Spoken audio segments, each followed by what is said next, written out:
Hi,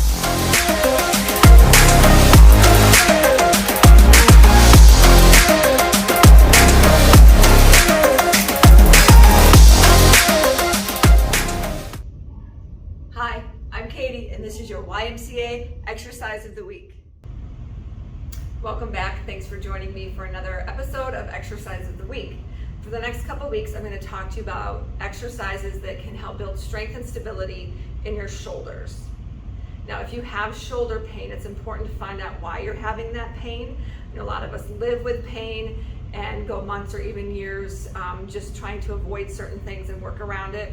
It happens. I'm guilty of that. I have issues with my shoulders, and sometimes you have other problems that just take priority.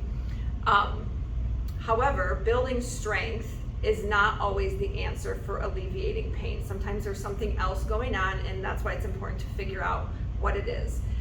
That being said, I'm going to talk to you today about how to do lateral raises correctly. It's a very common shoulder exercise, particularly targets the medial or the mid-deltoid.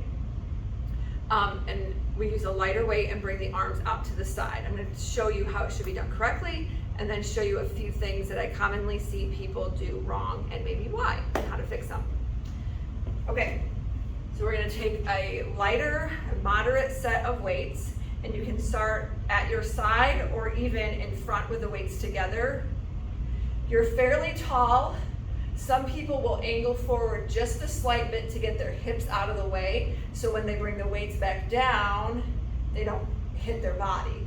However, you don't want to be rounded. So if you are leaning forward, it's a nice tiny hinge at the hips, and you're bringing those weights out to the side with control. So I have a slight bend in my elbows.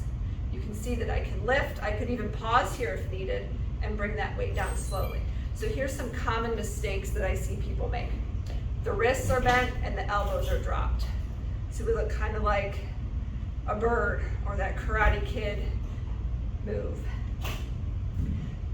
So lift the elbows rather than letting them drop, and straighten the wrists. As you lift the elbows, don't let the wrists hang down. Keep those thumbs pointed to the wall, out to the side, and then shoulders down and back. Lift and lower. And if you can't control that weight and bring it down with a 2 count, if that weight falls and your body rocks, then you need to go lighter. With most exercises, I can think of specifically this one, and with chin-ups and pull-ups, if you're rocking a lot, it's probably because you're not controlling it on the way down, meaning it's still a little too challenging. Practice that lateral raise with that correct form. Don't be afraid to go lighter. Because we are extending our arms out to the side, anytime we do that, we're going to use a lighter weight. Even if you've been doing it for a long time, watch yourself in the mirror. If you're making any of those common mistakes I talked about, practice it lighter for a while and then increase. But you will never use a heavy weight like you do with chest press or a leg exercise for lateral raises. It's a straight arm exercise for a smaller muscle group, so it's always going to be a moderate to lighter weight. Give that a try. I hope that helps.